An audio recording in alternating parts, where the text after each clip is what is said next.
السلام علیکم ورحمت الله وبرکاته. محترم پوښتنه کړې ده چې په دا چشپنو کې خلک قرآن شریف تلاوت کوي، د دې ثواب همدغه رنګه دی لکه د قرآن عظیم شان ده. محترم دې مسئلې ته به لږ وضاحت ورکړو. په تلاوت کې فرق نشته، که سړی د قرآن له مخ څخه تلاوت وکړي او که سړی د موبایل د مخ څخه تلاوت وکړي. په تلاوت کې صرف د قرآن تلفظ شرط دی، سړی د قرآن تلفظ کوي او دا فرق به لري چې د قرآن له مخ څخه زیات ثواب لري او د موبایل له مخ څخه به دغونه ثواب نه لري، لکه سړی چې قرآن په ریل کې پرېږدي او قرآن عظیم شان تلاوت کوي. او پاته دا مسله چې اوس بیا اوداسه باندې لاس پر تېرول.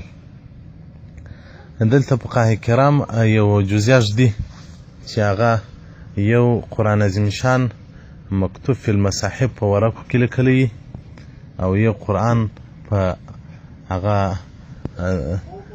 لوح باندې یعنې په تخته باندې لیکلی. دا فرق سره لري.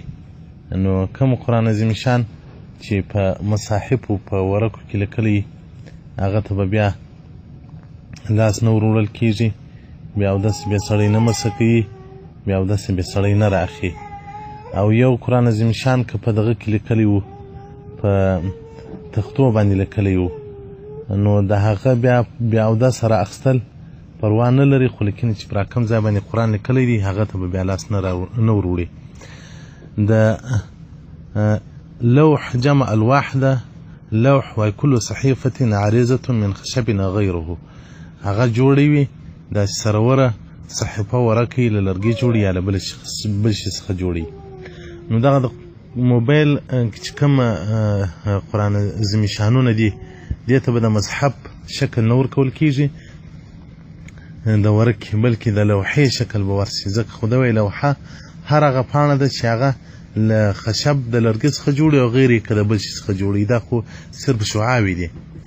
نو دلته بیا دوه صورته دي. یو دا ډول ټلیفونان دي چې هغه په بټونو باندې سپحې پورته وکښته ځي، هغه ته بیا اودس نه غواړي، ځکه په بټونو باندې سپحې لوړې وکښته ځي او دغه رنګه بیا اودس سړی تلاوت کولی شي په یاد، خو لیکن د قرآن له مخ څخه هم دی کولی شي چې ورقه بل څوک اړوي تلاوت دی کولی شي، خو دی به ورقه نه اړوي، دی به د قرآن پر مخ باندې لاس نه تېروي. دا چې اوس د موبایل قرآن عظیم شان د لوحې هغه شکل پیدا کوي. نو اوس که دا پر سکرین باندې ګوته راتېرېدله نو بیا فقهای کرام وایي که د قرآن عظیم شان پوښ متصل په ده پورې واغلره حکم د ده دی. نو دغه رنګه دغه سکرین ټچ سکرین دا هم متصل په چا پورې وي؟ په تورو پورې وي. نو وایي لوحه رااخیستلی شي چې پر هغه لرګي باندې قرآن لیکلی بیا اودسه، خو لیکن تورې نشي مسه کولی بیا اودسه. نو دلته هم د موبایل پر سکرین باندې چې کوم تورې ښکاره شي د قرآن تلاوت کولی شي بیا اودسه، خو لیکن هغه تورو ته به لاس نه وروړي. اوس نو که دا ټچ سکرین دغه د سکرین اړخ په ګوته باندې پورته وکښته بیا هم بیا څه مشکل نه لري، ځکه لکه تخته چې تر څنګ ونیسي، او که په بټونو باندې هم به بیا څه مشکل نه ولري، ځکه لکه تخته چې تر څنګ ونیسي.